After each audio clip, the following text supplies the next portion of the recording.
আসসালামু আলাইকুম ওয়া রাহমাতুল্লাহ। ইন্নাল হামদালিল্লাহ ওয়াসসালাতু ওয়াসসালামু আলা মুহাম্মাদিন ওয়া আলিহি ওয়া আসহাবিহি ওয়া মা ওয়ালা, আম্মা বাদ। সম্মানিত দর্শক শ্রোতা, মুসলিম ভাই ও বোনেরা, আমরা দারসুল হাদিস অনুষ্ঠানের আজকের 15তম পর্ব নিয়ে আপনাদের সামনে উপস্থিত হয়েছি। আজকের পর্বে আমরা সহিহ বুখারী থেকে একটি হাদিস আমরা আলোচনা করব। সে হাদিসটি কিতাবুল ইমান বা ইমান পর্ব থেকে গ্রহণ করা হয়েছে। তো চলুন আমরা শুরু করি। বিসমিল্লাহির রহমানির রহিম। ওয়া আন ইবনি আব্বাসিন রাদিয়াল্লাহু আনহুমা ক্বালা ইন্না ওয়াফদা আব্দুল কাইসি লাম্মা আতাউন নবিয়্যা সাল্লাল্লাহু আলাইহি ওয়াসাল্লাম ক্বালা রাসূলুল্লাহি সাল্লাল্লাহু আলাইহি ওয়াসাল্লাম মানিল কওমু আও মানিল ওয়াফদু ক্বালু রবিআতু ক্বালা মারহাবাম বিল কওমি আও বিল ওয়াফদি গায়রা খাজায়া ওয়ালা নাদামা। আব্দুল্লাহ ইবনে আব্বাস রাদিয়াল্লাহু তাআলা আনহুমা থেকে বর্ণিত, তিনি বলেন, আবদে কাইস গোত্রের একটি প্রতিনিধি দল যখন নবী করিম সাল্লাল্লাহু আলাইহি ওয়াসাল্লামের কাছে আসলেন, তখন নবীজি তাদের উদ্দেশ্যে বললেন, তোমরা কোন গোত্র কিংবা তোমরা কোন গোত্রের প্রতিনিধি দল? তখন তারা বলল, আমরা রবিয়া গোত্রের প্রতিনিধি দল, অথবা আমরা রবিয়া গোত্রের লোক। এভাবে তারা উত্তর দিল। ক্বালা মারহাবাম বিল কওমি আও বিল ওয়াফদি গায়রা খাজায়া ওয়ালা নাদামা। নবী করিম সাল্লাল্লাহু আলাইহি ওয়াসাল্লাম তাদের উদ্দেশ্যে বললেন, তোমাদের জন্য মারহাবা, মোবারকবাদ, তোমাদের জাতির জন্য এবং অথবা তোমাদের এই প্রতিনিধি দলের জন্য মোবারকবাদ। গায়রা খাজায়া ওয়ালা নাদামা, কোনো প্রকারের অপমান এবং কোনো ধরনের লজ্জাবিহীনভাবে, অর্থাৎ কোনো ধরনের অপমান এবং লজ্জাবিহীনভাবে তোমাদের জন্য মোবারকবাদ রইল, তোমাদের জন্য স্বাগতম রইল। ক্বালু ইয়া রাসূলাল্লাহি, লোকেরা বলল, সেই প্রতিনিধি দলের লোকেরা বলল, ইয়া রাসূলাল্লাহ, ইন্না লা নাস্তাতিউ আন নাতিয়াকা ইল্লা ফিশ শাহরিল হারাম। আমরা হারাম মাসগুলো ছাড়া অন্য কোনো মাসে আপনার কাছে আসতে সক্ষম হই না। আমরা এত দূরে থাকি বা এমন একটি আমরা দূরবর্তীতে অবস্থান করি যে আপনার কাছে আমরা হারাম মাসগুলো ব্যতীত অন্য কোনো মাসে আমরা আসতে পারি না। কেন আসতে পারি না? বাইনানা ওয়া বাইনাকা হাযাল হাইয়্যু মিন কুফফারি মুদার। কারণ আপনার মাঝে এবং আমাদের মাঝে একটা জাতি আছে, মুদার নামক একটি গোত্র রয়েছে, যে গোত্রটি কাফের। তাদের জন্য আমরা এদিকে আসতে পারি না, কারণ তাদের সঙ্গে আমাদের লড়াই বেঁধে যায়, যুদ্ধ বেঁধে যায়। এজন্য আমরা তাদের জন্য আপনার কাছে আসতে পারি না।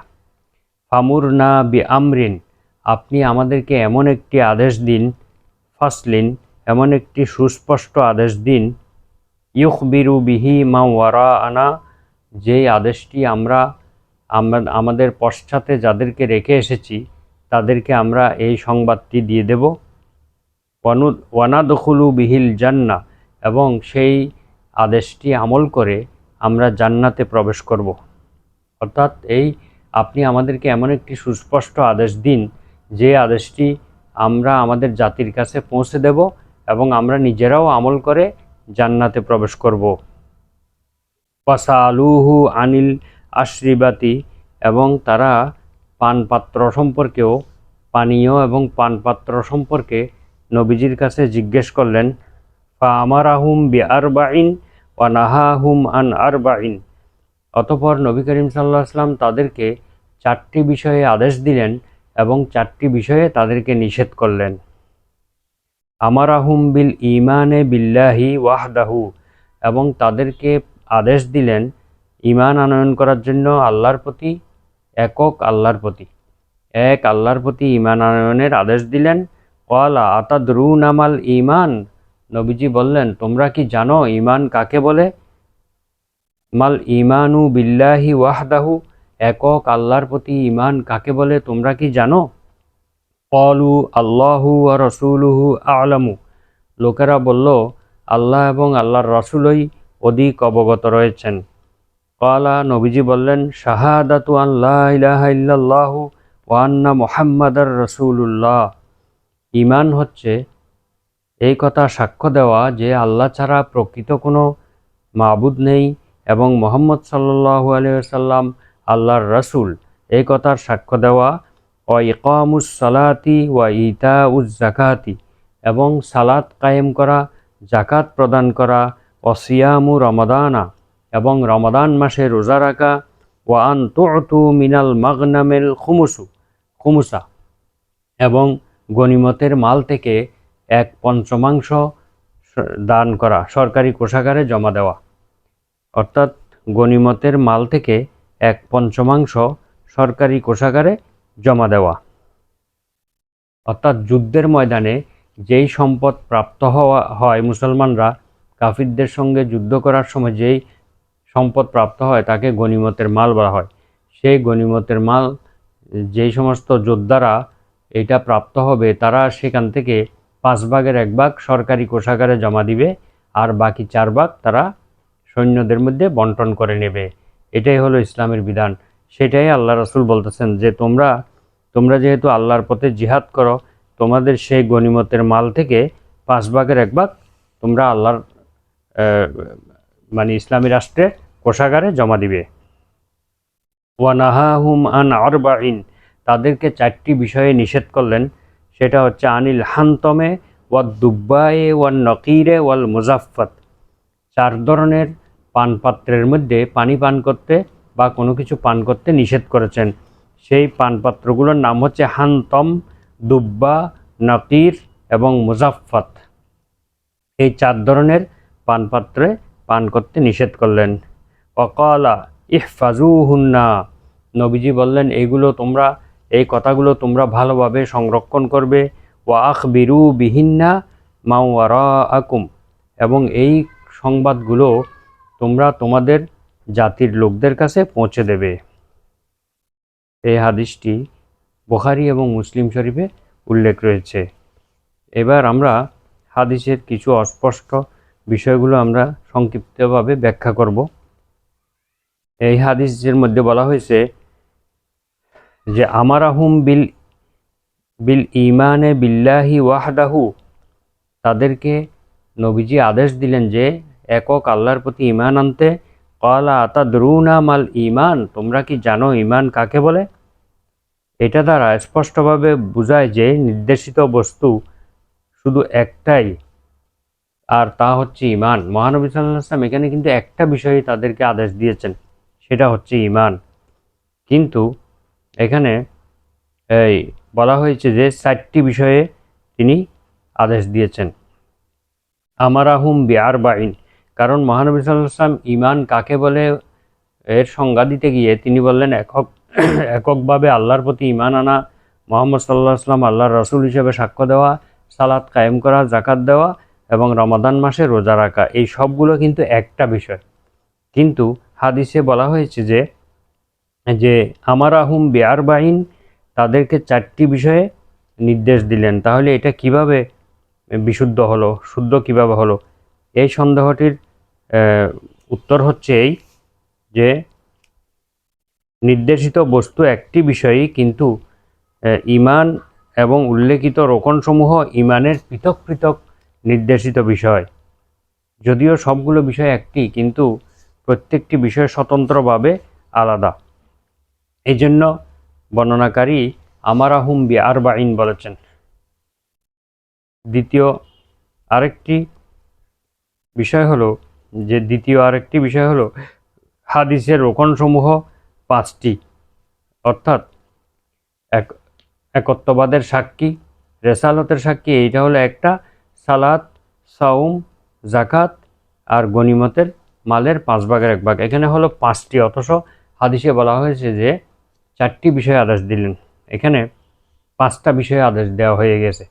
এর উত্তর হলো যে ওই লোকেরা আল্লাহর পথে সংগ্রামে লিপ্ত ছিল এবং মুদার গোত্র নামে একটি কাফের গোত্র তাদের প্রতিদ্বন্দ্বী ছিল। এই জন্য মহানবী সাল্লাল্লাহু আলাইহি ওয়াসাল্লাম তাদেরকে ইসলামের রোকনসমূহ বর্ণনার পরও একটা অতিরিক্ত নির্দেশ দিয়েছিলেন যে তোমরা জিহাদের মধ্যে যে যুদ্ধলব্ধ সম্পদ পাবে, গনিমতের মাল পাবে, তার 1/5 সরকারি কোষাগারে তোমরা জমা দিবে। এই জিনিসটা অতিরিক্ত হিসেবে তাদেরকে বলেছেন। এই জন্য বর্ণনাকারী 5টি নির্দেশের কথা বলেন নাই, যেহেতু এটা অতিরিক্ত নির্দেশকে তিনি ওই ইমানের বিষয়গুলোর সাথে তিনি অন্তর্ভুক্ত করেন নাই। এই জন্য তিনি 5টি না বলে 4টি বলেছেন। অথবা এর উত্তর এভাবে দেওয়া যায় যে সালাত, সাওম, জাকাত এবং গনিমতের পঞ্চমাংশ দান, এই 4টি বিষয়ই ছিল মূল উদ্দেশ্য। আর আল্লাহ এবং রাসূলের সাক্ষ্য এটা মূল উদ্দেশ্য ছিল না, কারণ এটা ঈমান আনতে হলে এই সাক্ষ্য দিতে হয়, এটা সবার জানা ছিল। কেননা তারা হয়তো ঈমানদার ছিল এবং ঈমানদারগণ আল্লাহ এবং রাসূলের রেসালতের সাক্ষীর প্রতি তারা দৃঢ় বিশ্বাসী ছিল। এই জন্য এইটাকে বাদ দিলে বাকি 4টা ঠিকই আছে। এখন ওয়াসালাহুম আনিল আশরিবাতে, এই লোকেরা নবীজির কাছে পানপাত্র সম্পর্কে জিজ্ঞাসা করেছিল। প্রতিনিধি দল মহানবী সাল্লাল্লাহু আলাইহি ওয়াসাল্লাম থেকে মদ্যপানের বিধান সম্পর্কে জিজ্ঞাসা করেছিলেন। তখন নবী করিম সাল্লাল্লাহু আলাইহি ওয়াসাল্লাম 4টি পাত্র ব্যবহার করতে নিষেধ করে দিয়েছিলেন। তো সেই যুগে ওই পাত্রসমূহের মধ্যে লোকেরা মদ পান করার ব্যাপক প্রচলন ছিল। এদের মধ্য থেকে একটি ছিল হান্তম। হান্তম হচ্ছে এমন একটি পাত্র যেটা সবুজ রঙের মাটির পাত্র, সবুজ রং দিয়ে এটাকে সবুজ রং করা, বড় ধরনের মাটির পাত্র, এটা দিয়ে তারা মদ পান করত। দ্বিতীয় হলো দুব্বা। দুব্বা হচ্ছে লাউয়ের খোসা। লাউ যখন শুকিয়ে যায় তখন লাউয়ের খোসাটাকে পাত্র হিসেবে তারা ব্যবহার করত, এটা দিয়ে তারা মদ পান করত। তৃতীয় হলো আর নকির। নকির হলো কাঠের তৈরি পাত্র, বিশেষ করে খেজুর গাছের গোড়ালি, এটা চারিদিকে এটাকে পরিষ্কার করে ভিতরে খোদাই করে ভিতরে গর্ত তৈরি করে এটাকে পানপাত্র হিসেবে ব্যবহার করত। 4 নম্বর হলো আল মুজাফফত। মুজাফফত হলো যে পাত্রটাকে আলকাত্রা দিয়ে রং করা ছিল, চারিদিকে আলকাত্রা দ্বারা রং করে এটার মধ্যে তারা পান করত। এই 4 ধরনের পাত্র দ্বারা যেহেতু মদ পান করত, এই জন্য এই পাত্রগুলোর মধ্যে পানিও পান করা যাবে না, এই জন্য এই পাত্রগুলো ব্যবহার করতে নিষেধ করেছিলেন। অথবা এমন হতে পারে যে এই পাত্রগুলো দ্বারা পানি পান করলে তাদের সেই পূর্বের কথা মনে পড়ে যাবে, অথবা সেই মদ পানের প্রতি আবার তাদের আগ্রহ সৃষ্টি হতে পারে। এই জন্য এই পানপাত্রগুলোকে অবৈধ ঘোষণা করে দিয়েছিলেন। মূলত মাদকদ্রব্যগুলো অবৈধ ঘোষণা করা উদ্দেশ্য ছিল, পাত্রগুলি ব্যবহার অবৈধ ঘোষণা করা মূল উদ্দেশ্য ছিল না। অবশ্য এই পানপাত্রগুলোর মধ্যে যেহেতু মানুষ মদ পান করে, এই পাত্র নিষিদ্ধ করার মাধ্যমে মাদকদ্রব্যকেই তিনি নিষিদ্ধ করেছিলেন। এই জন্য আমরা দেখতে পাই যে অনেক সময় বিভিন্ন হোটেল রেস্তোরাঁয় এই বিভিন্ন মাদকদ্রব্যের বোতলের মধ্যে পানি সার্ভ করতে দেখা যায়, টেবিলে টেবিলে বোতলে পানি রাখা হয়। তো এইগুলো ব্যবহার করা এই হাদিস অনুযায়ী নিষিদ্ধ, কারণ এইগুলো দেখলে মানুষের মধ্যে ওইসব জিনিস পান করার জন্য আগ্রহ সৃষ্টি হতে পারে। তাই এইসব বোতল ব্যবহার না করাই উচিত। তো এই ওয়াফদ শব্দের অর্থ হলো যে প্রতিনিধি দল, এমন একজন ব্যক্তি যে কোনো সম্প্রদায়ের প্রতিনিধি হিসেবে আগমন করে তাকে ওয়াফদ বলা হয় আরবিতে।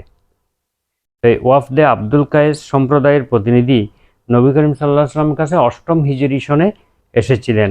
তারা এসে এই কথাগুলো বলেছিলেন। আরেকটি বলা হয়েছে যে মারহাবাম বিকুম, তোমাদেরকে স্বাগতম, গাইরা খাজায়া ওয়ালা নাদামা। খাজায়া শব্দের অর্থ হলো যে অপমান, আর নাদায়া শব্দের অর্থ লজ্জিত হওয়া। অর্থাৎ তোমাদের প্রতি স্বাগতম, কোনো রকমের অপমান এবং কোনো রকমের লজ্জা দেওয়া ছাড়া। তোমাদেরকে আমি কোনো অপমানও করব না, তোমাদেরকে কোনো ব্যাপারে লজ্জাও দিব না। এই লজ্জাহীন এবং অপমানহীন স্বাগতম তোমাদেরকে। এভাবে তাদেরকে অনেকটা নিরাপত্তার বাণী শুনিয়ে তাদেরকে স্বাগত জানিয়েছিলেন। কারণ মহানবী সাল্লাল্লাহু আলাইহি ওয়াসাল্লামের কাছে তাদের আসার ব্যাপারে তাদেরকে কোনো অপমানবোধও করতে হবে না, কোনো ব্যাপারে লজ্জাবোধও করতে হবে না। অর্থাৎ তারা নির্দ্বিধায় মহানবী সাল্লাল্লাহু আলাইহি ওয়াসাল্লামের কাছে এসে তাদের কথাগুলো বলতে পারবে। এইরকম অভয় এবং এরকম নিরাপত্তা তাদেরকে প্রদান করা হয়েছে এই হাদিস দ্বারা। তো এই হাদিস থেকে আমরা যে শিক্ষা পাই সেটা হচ্ছে যে ইসলাম হচ্ছে মহান আল্লাহর একত্ববাদের এবং রেসালতের সাক্ষ্য দেওয়া, সালাত কায়েম করা, জাকাত দেওয়া, রমাদান মাসে রোজা রাখা এবং সেই সমস্ত পাত্রের মধ্যে মানুষ মাদকদ্রব্য সেবন করে ওই সমস্ত পাত্র ব্যবহার না করা এবং এগুলো দ্বারা কোনো হালাল জিনিসও পান না করা। কারণ এগুলো পান করতে গেলে মানুষের মনের মধ্যে ওই ধরনের বস্তু পান করার আগ্রহ সৃষ্টি হতে পারে। সুতরাং যে সমস্ত পাত্রের মাধ্যমে হারাম জিনিস পান করার আগ্রহ সৃষ্টি হতে পারে এমন পাত্র ব্যবহার করাও মুসলমানদের জন্য বৈধ নয়। তো আমরা আজকের আলোচনা এখানে শেষ করছি। সুবহানাকা আল্লাহুম্মা বিহামদিকা আশহাদু আল্লা ইলাহা ইল্লা আনতা আস্তাগফিরুকা ওয়া আতুবু ইলাইক। আসসালামু আলাইকুম ওয়া রাহমাতুল্লাহ।